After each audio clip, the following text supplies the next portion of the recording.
नमस्कार, जय महाराष्ट्र. काल आपले पंतप्रधान साहेब सन्माननीय मोदी साहेब आपल्याला काल एक हैदराबादला जी काही सभा झाली तिकडून आपल्याला ते संबोधित करत होते.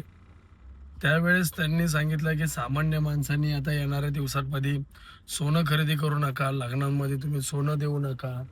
त्याच्यानंतर तुम्ही म्हणजे गाड्यांनी प्रवास करण्यापेक्षा, स्वतःच्या गाड्यांनी प्रवास करण्यापेक्षा पब्लिक ट्रान्सपोर्टचा प्रवास करा. ठीक आहे साहेब, आम्ही तुमच्या सगळ्या गोष्टी मान्य करतो, सगळ्या गोष्टी आम्ही ऐकत आलेलो आहे, सगळ्या गोष्टी करत आलेलो आहे. तुम्ही सांगितलं कोरोना जाण्यासाठी आपण थाळ्या वाजवू, तर पब्लिकने म्हणजे आपल्या प्रत्येक माणसाने तिथं थाळ्या वाजवलेल्या.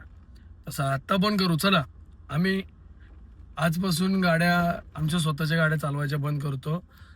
तुम्ही बोलल्यासारखं आम्ही ट्रेननी किंवा आपले NMT आहेत, म्हणजे आमच्याकडे नवी मुंबईला NMT बोलतात, म्हणजे बसेस, त्याच्याने आम्ही प्रवास करतो. ज्या वेळेस ऑफिसेस सुटतात, ज्यावेळेस 5:30-6चा जो टायमिंग होतो ते 8 वाजेपर्यंत. जर तुम्ही कधी मुंबई लोकलला प्रवास केलात ना, तर समजेल जेव्हा तो कामावरून निघणारा माणूस पूर्णपणे त्या दरवाजात लटकलेला असतो, ती कमी होती. म्हणून आता सामान्य माणसाने परत स्वतःच्या गाड्या किंवा ह्या सोडून त्या ट्रेनमध्ये लटकायला जायचं आहे. ते तर ते तुम्ही सगळं सामान्य माणसावर, सामान्य जनतेवर तुम्ही लादताय. आपले जे काय आमदार, खासदार किंवा मंत्रिमंडळ जेव्हा निघतो त्यावेळेस त्यांच्या पाठीमागे हे तापाच्या तापा असतो. हे 10, 15, 20, 25 गाड्या असतात. त्यांनी या ना ट्रेनमध्ये, त्यांना येऊ दे ना लोकलमध्ये, त्यांना पण चालू द्या जरा बसमध्ये.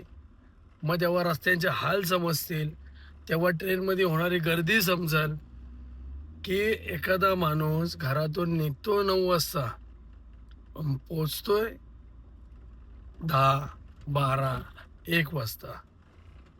मग तो का पोचतो?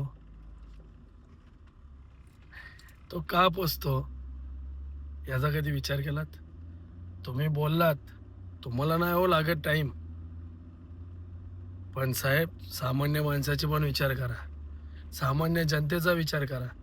कुठला आमदार, कुठला खासदार, कुठला नेता तो विदाऊट गाडीने जाणार आहे, विदाऊट असा फिरणार आहे का? त्यांना नियम लागू नाहीत, त्यांना सोन्यावर बंदी नाही.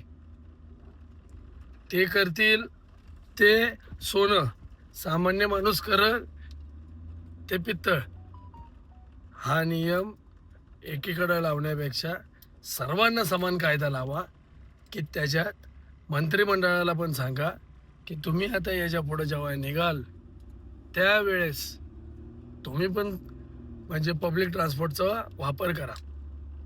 बसेस, तुमचे ते पोलीस गाड्या, ॲम्ब्युलन्स, ह्या राहू द्या कंटिन्यू चालू. बघू मग त्याच्यानंतर बघूया किती आमदार, किती खासदार पब्लिक ट्रान्सपोर्टमध्ये फिरत आहेत. मग तेव्हा समजेल की सामान्य जनता सुखी आहे का दुःखी आहे. जय हिंद, जय महाराष्ट्र.